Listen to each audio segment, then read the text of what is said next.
Em nome do Pai, do Filho e do Espírito Santo. Vinde, Espírito Santo, enchei os corações dos vossos fiéis e acendei neles o fogo do vosso amor. Enviai o vosso Espírito e tudo será criado e renovareis a face da terra. Oremos. Ó Deus, que instruíste os corações dos vossos fiéis com a luz do Espírito Santo, fazei que apreciemos retamente todas as coisas, segundo o mesmo Espírito, e gozemos sempre da sua consolação. Por Cristo, Senhor nosso. Amém. Pai nosso que estais no céu, santificado seja o vosso nome. Venha a nós o vosso reino, seja feita a vossa vontade, assim na terra como no céu. O pão nosso de cada dia nos dai hoje. Perdoai-nos as nossas ofensas, assim como nós perdoamos a quem nos tem ofendido, e não nos deixeis cair em tentação, mas livrai-nos do mal. Amém. Ave Maria, cheia de graça, o Senhor é convosco. Bendita sois vós entre as mulheres, e bendito é o fruto do vosso ventre, Jesus. Santa Maria, Mãe de Deus, rogai por nós, pecadores, agora e na hora de nossa morte. Amém. Santo anjo do Senhor, meu zeloso e guardador, se a ti me confiou, a piedade divina sempre me rege, me guarde, me governe, me ilumine. Amém. Em nome do Pai, do Filho e do Espírito Santo. Minha irmã, meu irmão, hoje nós vamos começar então o primeiro capítulo do livro, que você já tem, seja em formato eletrônico, porque foi digitalizado e entregue aos vossos responsáveis, coordenadores, representantes, seja aqueles que adquiriram o livro. O primeiro capítulo começa na página 19, vai da página 19 até a página 29, são 10 páginas, e o capítulo 1 é intitulado A Vocação do Homem à Vida no Espírito. E o tema primeiro é o homem, a sua origem e o seu fim. Neste título, diz o autor na página 19, de poucas palavras, está implicado um número de questões que pertencem ao âmbito de diversas ciências. Cada uma dará respostas no nível de compreensão mais ou menos completo, segundo os objetivos que procure e o método que utilize. A resposta íntima é a que foi revelada por Deus. Isso ensina já desde o primeiro capítulo do Gênesis, e o Catecismo da Igreja Católica expressa-o no primeiro parágrafo. Aqui ele apresenta o capítulo número 1 do Catecismo de forma resumida. Eu vou aqui ler do Catecismo. Vocês podem aí pegar depois, seguindo aí a ordem que está, o Catecismo número 1. No prólogo do Catecismo. Antes do número 1, eles citam alguns textos da Sagrada Escritura, como introito, e diz, primeiro, João 17,3, Pai, a vida eterna é esta, que eles te conheçam a ti, o Deus único verdadeiro, e aquele que enviaste, Jesus Cristo, Deus nosso Salvador. Quer que todos os homens sejam salvos e cheguem ao conhecimento da verdade, citando 1 de Timóteo 2, 3, 4. E depois Atos 4,12, que diz, não há debaixo do céu outro nome dado aos homens pelo qual devamos ser salvos, afora o nome de Jesus. E o número 1 diz, então vou ler incompleto o número 1 do Catecismo, no prólogo. Deus, infinitamente perfeito e bem-aventurado em si mesmo, em um desígnio de pura bondade, criou livremente o homem para fazê-lo participar da sua vida bem-aventurada. Eis porque, desde sempre em todo lugar, está perto do homem. Chama-o e ajuda-o a procurá-lo, a conhecê-lo e a amá-lo, com todas as suas forças. Convoca todos os homens dispersos pelo pecado para a unidade da sua família, a Igreja. Faz isto através do Filho, que enviou como Redentor e Salvador, quando os tempos se cumpriram. Nele e por ele, chama os homens a se tornarem no Espírito Santo seus filhos adotivos e, portanto, herdeiros da sua vida bem-aventurada. Então, aqui, nesse primeiro parágrafo, condensa o que é o centro. O catecismo antigo, antes destes, perguntavam qual é a vocação do homem, qual é o chamado de vida do homem. Conhecer e amar a Deus, servi-lo, amando o próximo e gozar eternamente de Deus, desfrutar da presença de Deus no céu. Então esse parágrafo resume toda a questão criatural do homem, que aqui nós estamos reduzindo, delimitando para o tema da graça. O Tratado de Antropologia Teológica 2 é sobre a graça. Por isso, o autor cita de forma resumido e explica. Virem a página 20 e diz: este texto debruça-se sobre duas questões. Quais as duas questões de fundo? Por que existe o homem? Primeira pergunta. Por um desígnio de pura bondade de Deus, isto é, como fruto do amor de Deus, que quer comunicar livremente a sua bondade às criaturas. Então, a primeira pergunta: por que existe o homem?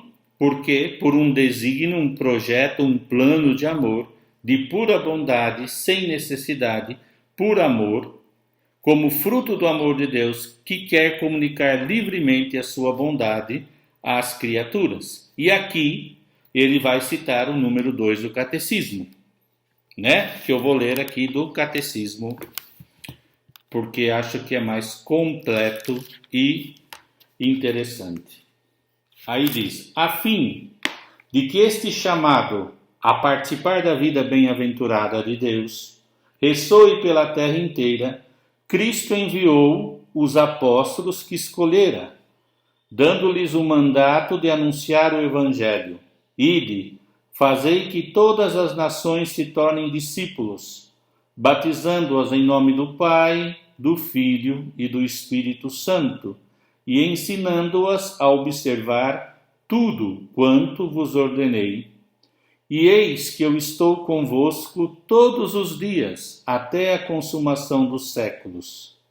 Fortalecidos com esta missão, os apóstolos saíram a pregar por toda parte, agindo com eles o Senhor e confirmando a palavra por meio dos sinais que a acompanhavam. Então está aqui. Então, lendo mais detalhadamente o que diz o autor na página 20, citando o catecismo. Desde o começo da sua existência, o homem é convidado Eu li ali para completar o tema do Cristo, mas aqui ele cita o número 27 do catecismo. Mas, em todas as formas, o 2 é isso. Como que Deus faz com que o homem possa conhecer e amá-lo? Vocês sabem que aqui, é isso que eu queria dizer, conhecer não é uma operação intelectual, mas conhecer é experimentar a presença de Deus. É totalmente diferente. E como se faz isso? Através da evangelização, da catequização, onde o homem pode experimentar, sentir a presença amorosa de Deus de uma forma profunda. Depois poderemos falar mais disso. Mas no número 27, porque existe o homem, eu já até anotei aqui para lermos juntos. É que está frio, gente, eu estou esquentando. Hoje é domingo, dia das mães, estou aqui trabalhando porque nós precisamos de estar um pouco frio. No número 27, seria importante vocês lerem, não sei como foi o outro curso, mas o homem é capaz de Deus. E aí fala sobre o desejo de Deus. Diz assim: o desejo de Deus está escrito no coração do homem, já que o homem é criado por Deus e para Deus. Quer dizer, nós não fomos criados para viver de modo autônomo, nós somos criados para Deus.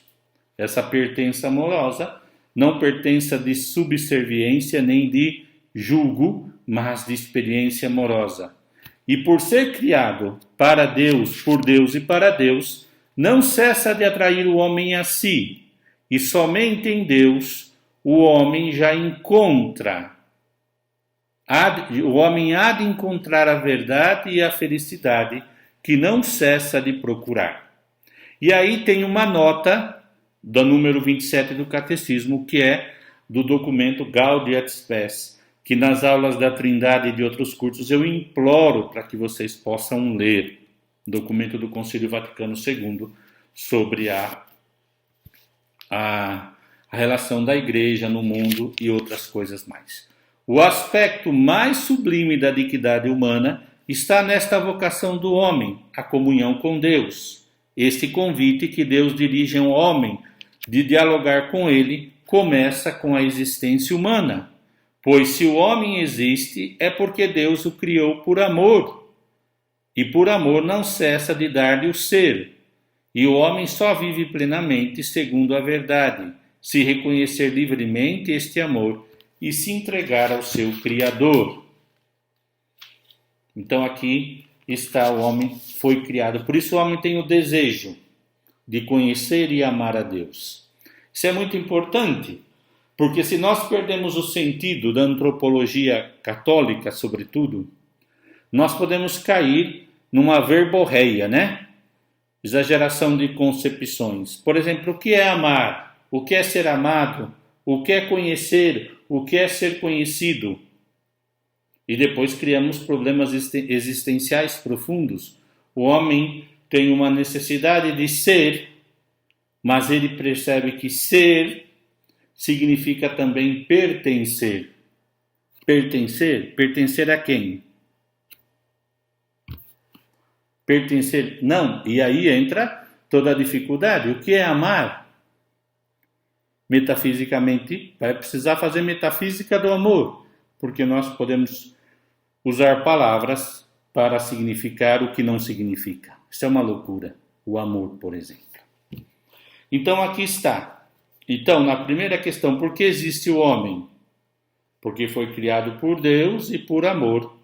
E por amor, constantemente é conservado, né? O conceito da antropologia de Deus é o mantenedor do ser, o sustentador, Deus criador providente. Isso é muito importante. Deus criador e providente, sustentador, a presença transcendental de Deus, que não se confunde com o mundo, mas sustenta o mundo. Essa é a pergunta: por que existe o homem? Depois, para que existe? Para ter parte na sua vida bem-aventurada. O homem é chamado a uma plenitude de vida que se estende muito para além das dimensões da sua existência terrena, porque consiste na participação da própria vida de Deus. Quer dizer, família de Deus, alguém capaz de entrar em diálogo com ele, de o conhecer e o amar. Aqui, eu só quero fazer um adendo. Vocês se lembram, nós estamos estudando simultaneamente agora o Tratado da Trindade. Vocês se lembram quando nas primeiras aulas eu citava aquele meu professor, o teólogo Inós Bife, que fazia aquela síntese da dogmática, né? Teologia fundamental, Tratado da Revelação, que implica Deus se dá a conhecer, tradição, Sagrada Escritura, magistério. Lembram-se? Deus fez história, depois foi positivada, foi escrita. Deus agiu, Dabar, e depois, ligado essencialmente ao Tratado de Teologia Fundamental, está a Trindade.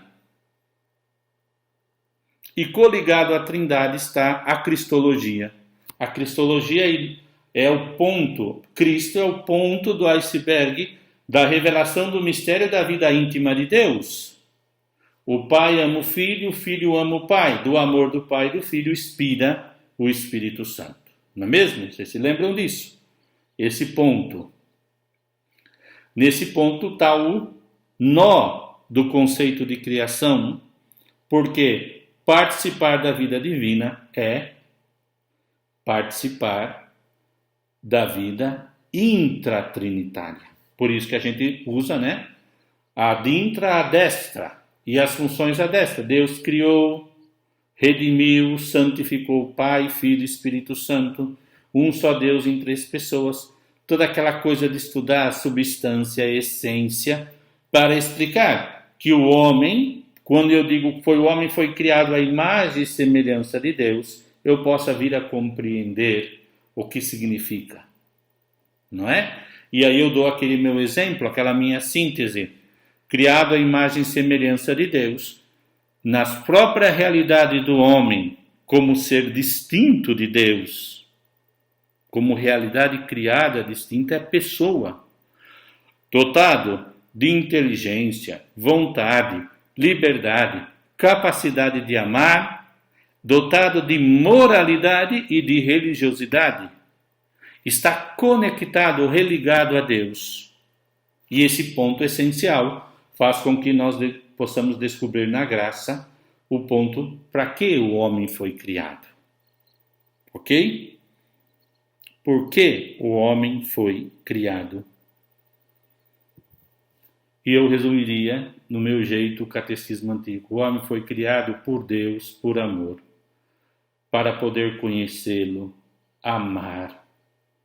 E desse amor, amar o próximo e gozar eternamente da presença amorosa de Deus nos céus. Então, o homem é chamado a conhecer e amar a Deus.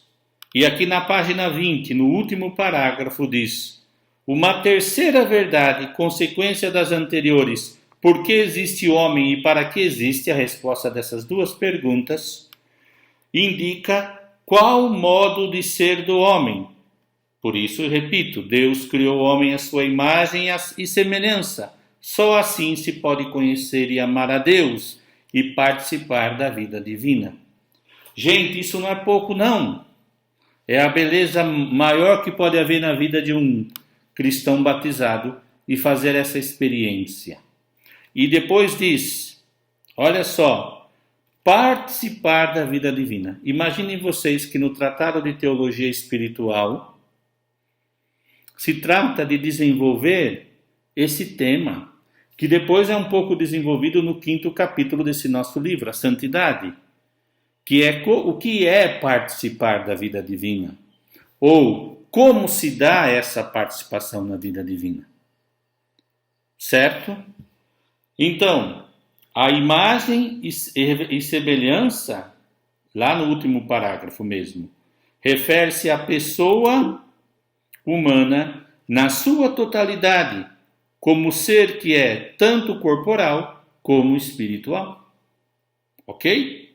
Bom, a alma é o princípio espiritual do homem. Não é redutível ao corpo, nem a atividade espiritual é redutível à somática. Pode subsistir e com efeito subsiste depois da morte, sem o corpo, porque ser espiritual não depende intrinsecamente dele. Claro, gente, que quando a gente trata desse tema, a gente está dividindo, cortando, para compreender melhor, para depois unir. Vou explicar por quê. Aqui diz, na página 21, no 2º parágrafo, a corporeidade, por seu lado, só é possível graças à alma. Sem ela não há corpo, mas sim um cadáver.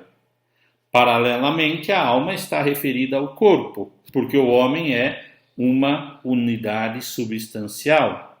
E no outro parágrafo, mas é sem dúvida por parte da alma e dos atos espirituais que principalmente se alcança esta dita semelhança, isto é, pelo que se pode denominar vida no espírito. Resumindo do resumo, Orígenes, sobretudo Orígenes, padres que trabalham o tema de imagem e semelhança de Deus. A imagem é um princípio estático, imóvel. Foi criado dotado de corporeidade, enquanto realidade deste mundo, mas dotado de alma espiritual, ou de corpo, alma e espírito. Então significa, nesse suposto, nesse composto de pessoa humana, repito, no meu esquemazinho bem simples, corpo, alma, espírito,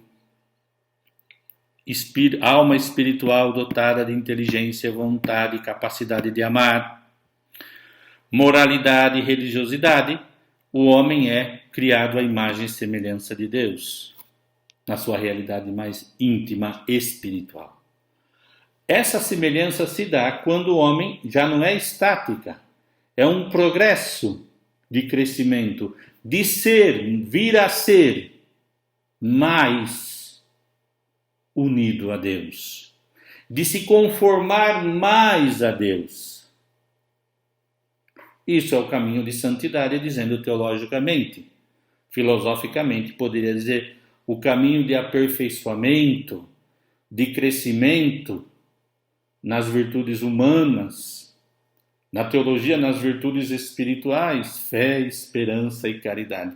Isso nos abre a mente para o que estamos começando a estudar, certo? A vida no Espírito.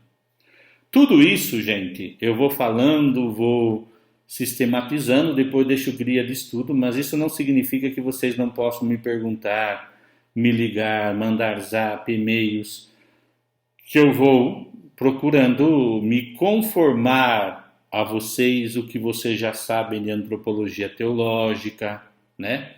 Sobre criação, essas coisas. Mas a gente vai trabalhando isso. O importante é não resolver todas as perguntas, mas criar mais perguntas, né? Eu gostaria que vocês tenham mais perguntas, não confusão, perguntas e caminhos para respondê-las, é diferente. Ok? Então a gente partiu nesse primeiro ponto, o homem, a sua origem e o seu fim. De Deus viemos, de Deus voltamos. Fomos criados por amor e para o amor, e criados por Deus e para Deus. Como diz esse salmo tão lindo, que é o salmo... Peraí. Oxe, tem um branco aqui.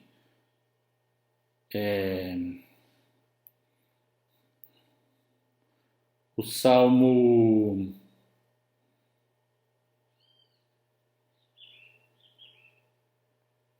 O salmo 99 ao 100. Aclamai ao Senhor, ó terra inteira, servi ao Senhor com alegria. Ide a ele cantando jubilosos. E no versículo 3 desse Salmo 99, entre aspas, 100, sabei que só o Senhor, só Ele é Deus. Ele mesmo nos fez e somos seus. Nós somos seu povo e seu rebanho. Olha só. Ele mesmo nos fez e somos seus. E aí a gente entra naquele ponto essencial sobre a questão, né, de pertence a Deus. Ok? Eu sei que dizer essas coisas que pertencemos a Deus, em um mundo fraturado, dissociado, esquizofrênico como o nosso, por tantas questões, nós podemos até apanhar na rua. Eu quero a minha liberdade. Isso é um patriarcalismo, não sei se existe essa palavra. Dizer que nós pertencemos a Deus, um Deus masculino, poderoso. Não estamos falando nada disso, só pertence a Deus. É uma realidade enquanto criado. A mesma pertença que existe nas três pessoas da Trindade, o participamos pela vida no Espírito. Lembram aquele princípio? Como eu sei que a Trindade são três pessoas? Não uma realidade somente? Eu sei que o Pai é Pai porque ele tem um filho, e que o Filho é Filho porque ele tem um Pai. e porque o Espírito Santo é inspiração do amor do Pai e do Filho.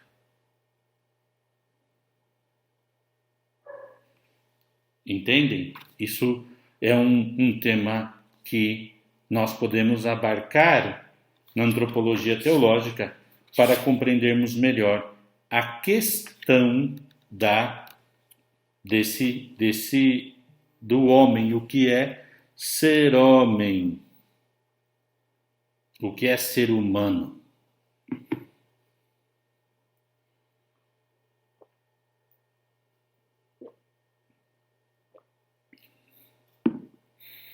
Agora, por favor, peguem na página 21. Nós vamos estudar a vida no Espírito. Tá bom? Vamos lá.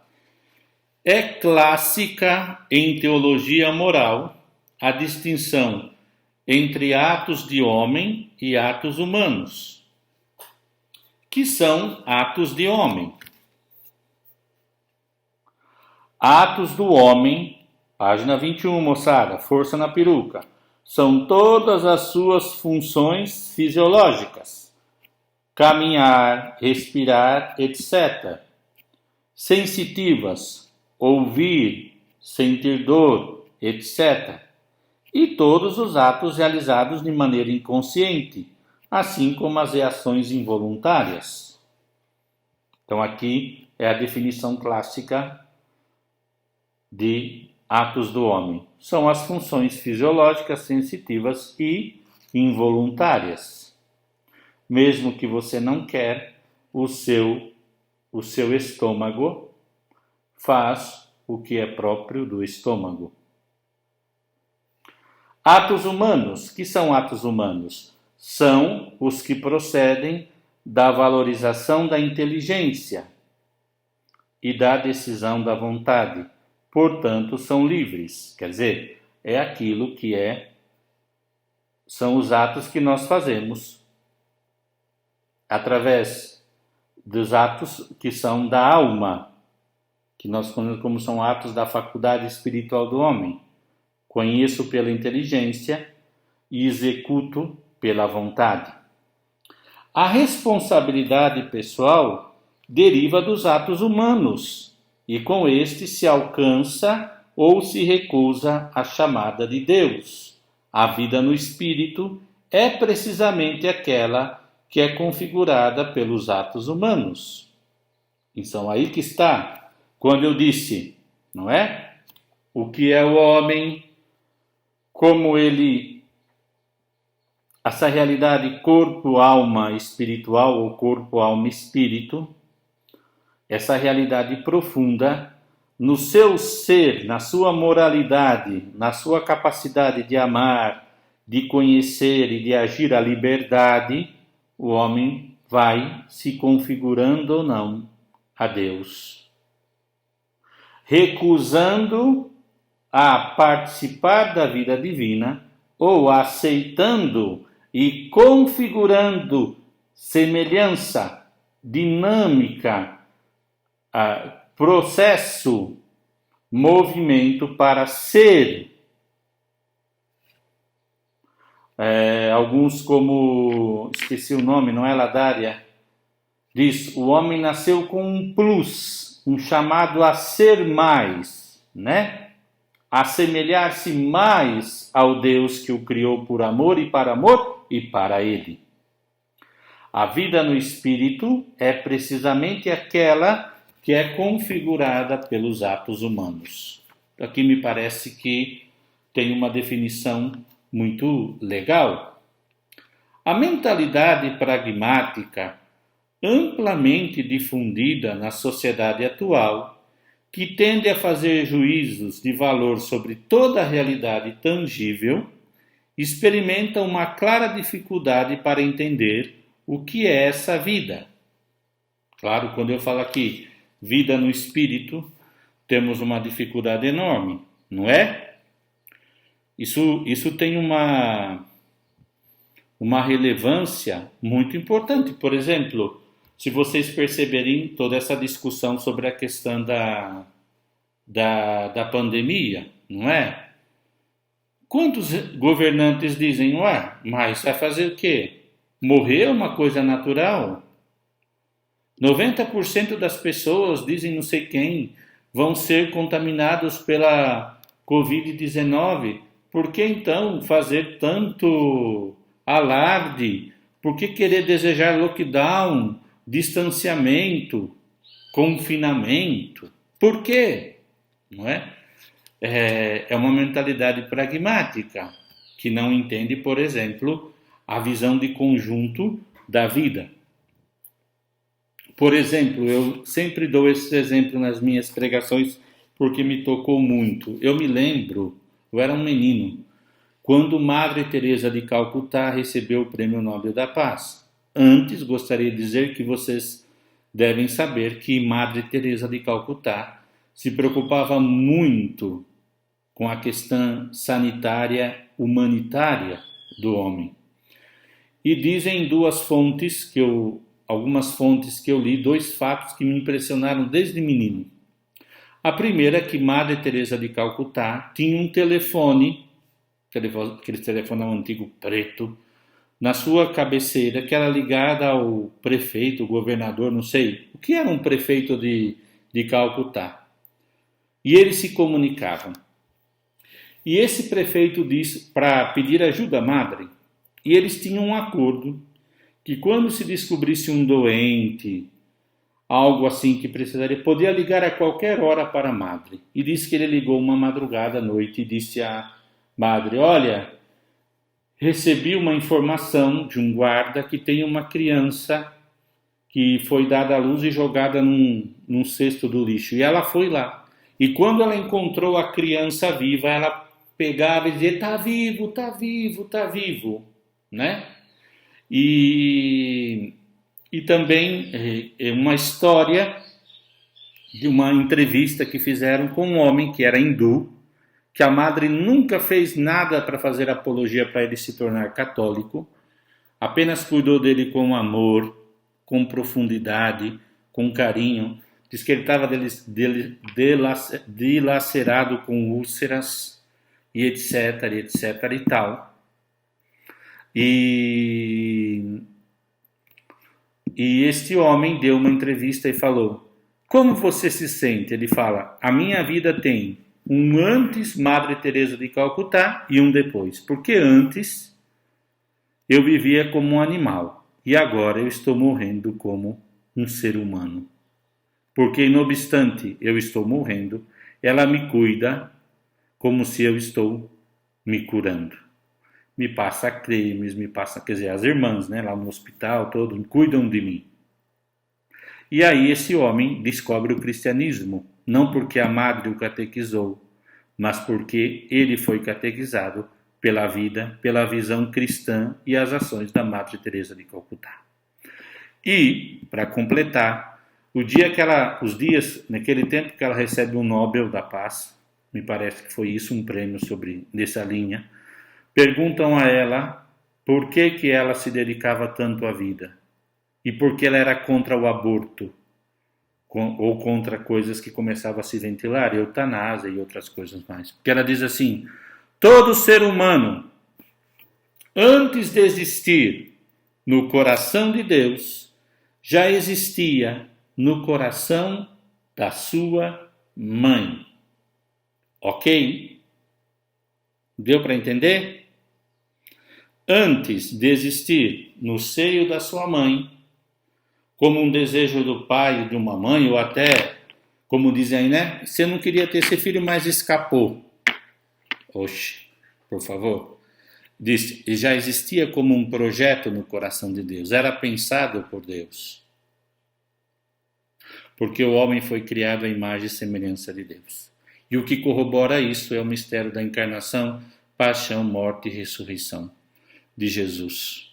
A sua ascensão aos céus e esperando a sua vinda gloriosa.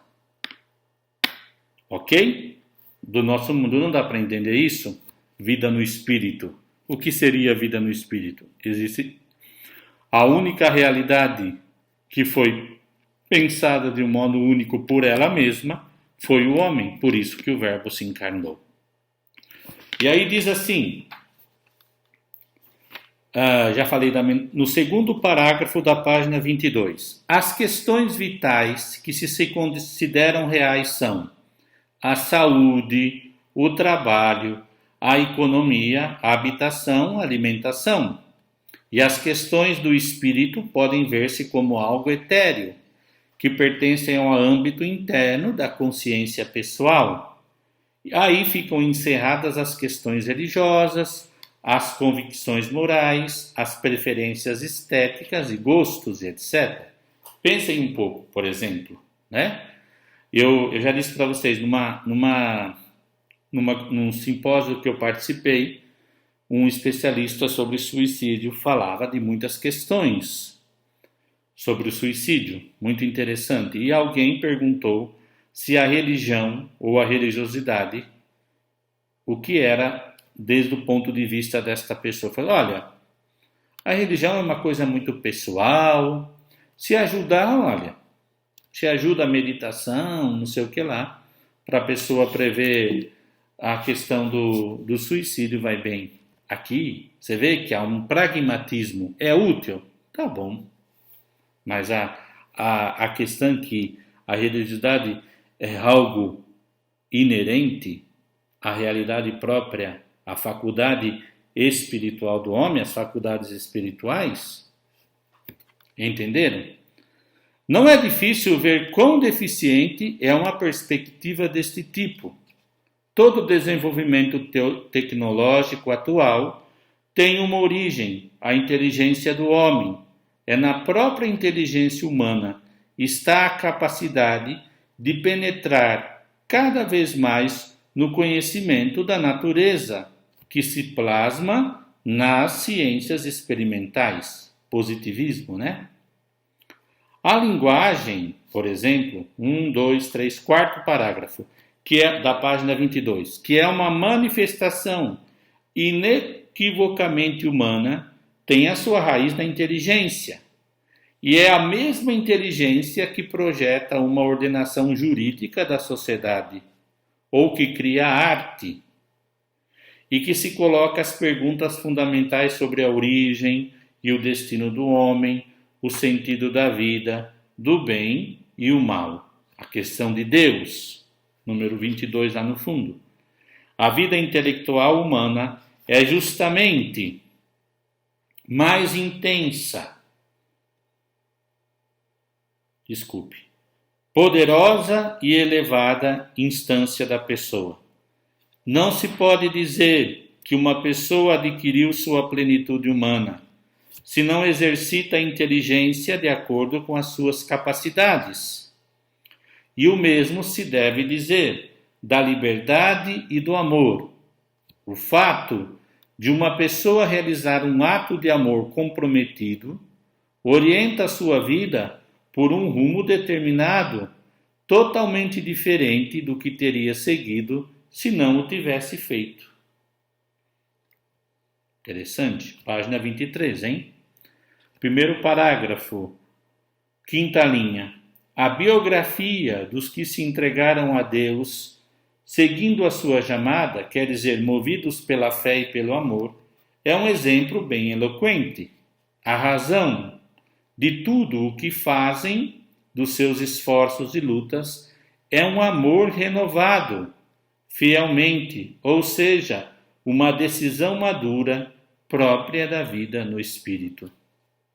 As pessoas que contraem matrimônio fazem-no por uma decisão pessoal livre, por amor, e esse ato espiritual produzirá uma mudança nas suas vidas e será a origem de outras vidas humanas. É toda a questão delicada de falar sobre a sexualidade. A sexualidade não é uma questão biológica.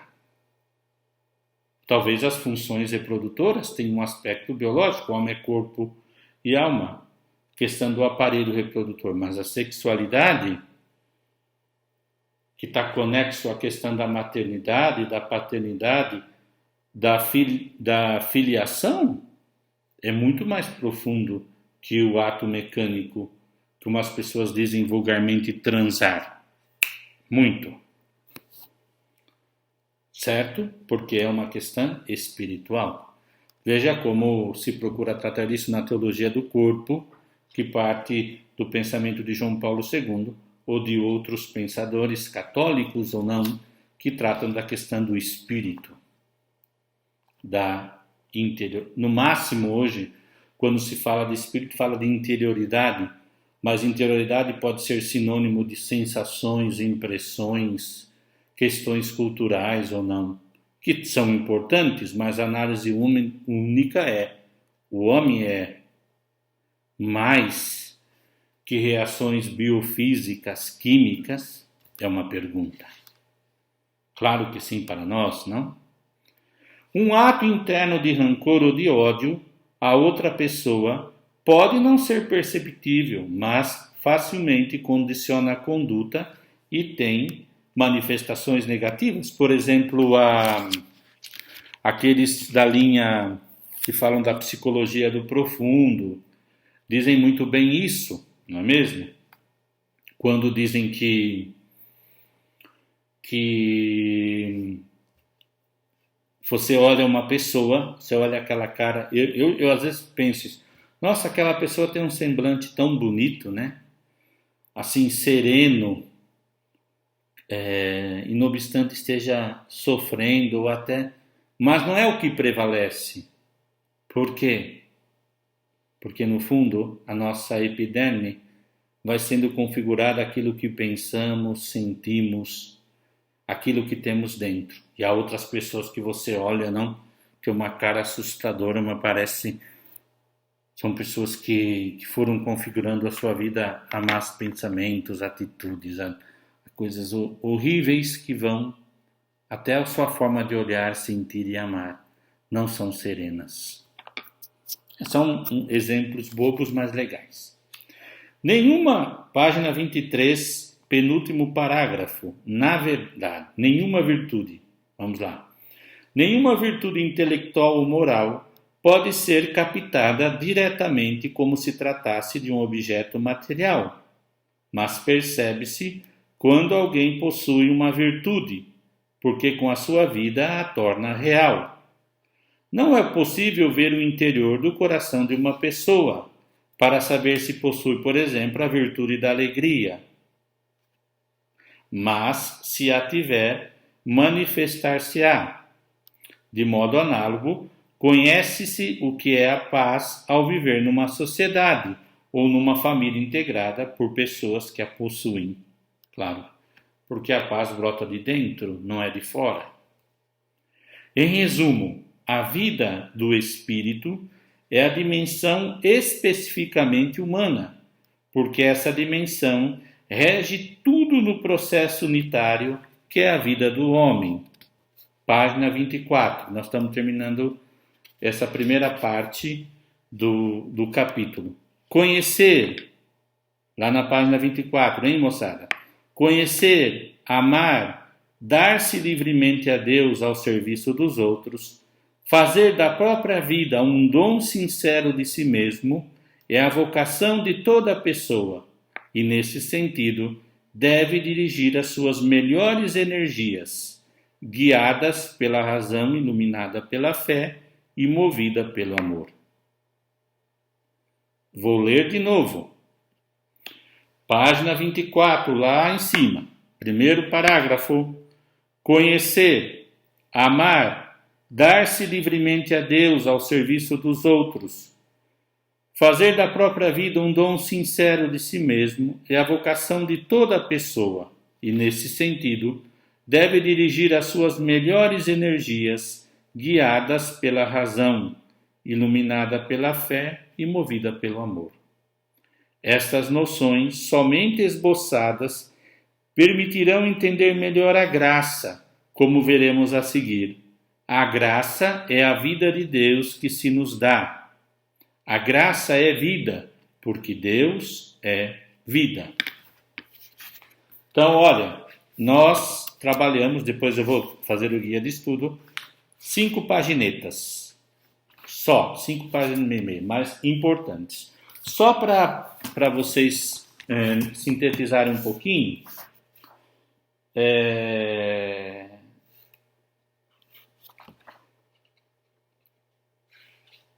eu vou até mandar para vocês. Esse livro é muito bom, Teologia Dogmática de Söderström, porque ele é bom para pesquisa rápida ou conceitos clássicos. O que for preciso, eu vou escaneando, tá? E mando para vocês, 2 ou 3 páginas. Não precisa se preocupar em comprar. Se vocês encontrarem um dia, né? Vocês podem ter como pesquisa, tá bom? Acho que vocês encontrarão em sebos, porque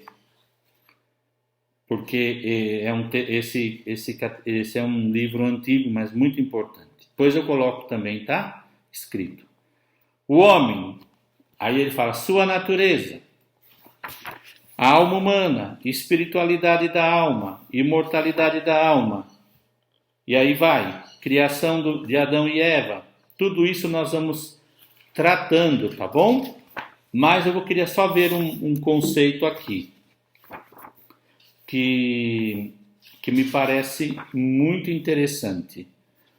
Que o homem foi, porque a próximo capítulo, vocês vão ver aqui, o homem no paraíso, né? O homem no paraíso. E que é sobre a criação do homem. E diz assim, onde que eu estava? Perdão, gente, como eu disse, hoje é domingo, Dia das Mães, de manhãzinha, não sei quando você vai ver essa aula, e eu estou ainda meio que despertando, tá? Tem piedade de mim. E assim diz, criação do primeiro casal humano. Terminada a obra da criação, Deus criou o homem. Deus, diz o Gênesis, viu que tudo que fora criado era bom e disse, façamos o homem à nossa imagem e semelhança. Lembra do curso de Trindade? Façamos, né? Só para o homem diz façamos no plural. Quem? Façamos. Nós, quem? O Pai, o Filho e o Espírito Santo. Formou então o corpo de Adão, do barro e da terra, e criado uma alma racional, uniu ao corpo. A respeito de Eva, diz o Deus que lhe formou o corpo de uma costela de Adão, durante um sono deste. Explica Santo Agostinho que Deus tirou a mulher não da cabeça ou dos pés de Adão, mas do seu coração, para dar a entender que não era superior ao homem, nem tampouco sua escrava, mas sua companheira. Isso mesmo quis Deus significar com as palavras que formou. Não é bom que o homem esteja só.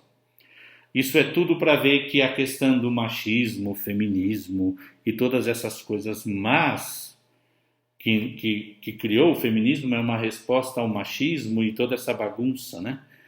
Mas já Agostinho dizia, e claro que o feminismo tem uma razão de ser, porque o machismo produziu isso, né? E uma compreensão errada de que mulher surge do homem, como se fosse, é uma outra questão que aqui eu não trabalho. Estou trabalhando nas minhas pesquisas de Mariologia, mas Agostinho já dizia, né? Foi tirado da costela. E que o homem não é superior à mulher, mas é companheira.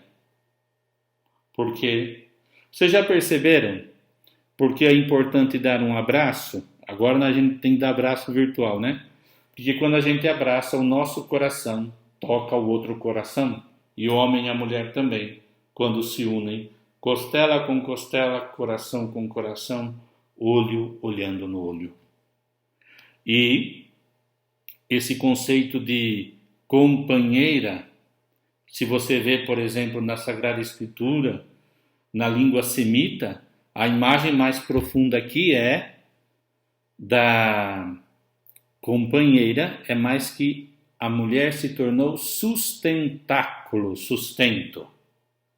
O homem era necessitado de complemento. Então, aqui fala da unidade do gênero humano, né? Então, é isso que eu queria dizer. Só apenas citar, porque nós vamos falar da vida do homem no paraíso. Vamos falar da criação. Esse aqui nem vou mandar cópia, mas depois, quando falar do pecado original, essas coisas, eu vou mandar, que aqui está de modo escolástico, para vocês meditarem. Só quero dar esse gostinho, porque nós vamos falar de coisas muito interessantes, né? Que é, o homem foi elevado à ordem sobrenatural. O estado de justiça original, coisas que nós vamos estudando no longo desse curso, e que esse livrinho, ó, que é assim, bem sistemático, pode ajudar. Quando for necessário, eu mando para vocês, tá bom? Mas depois vocês podem tentar comprar esse livro, que vale a pena ter. Bom, gente, eu falei muito legal, acho que não falei muito, porque eu estou me divertindo dando esta aula. E depois, então marquem aí que nós paramos na página 24, vamos começar do Homem no Paraíso. Eu vou deixar depois um estudo dirigido, tá? Para você, não precisa entregar, mas precisa estudar pessoalmente.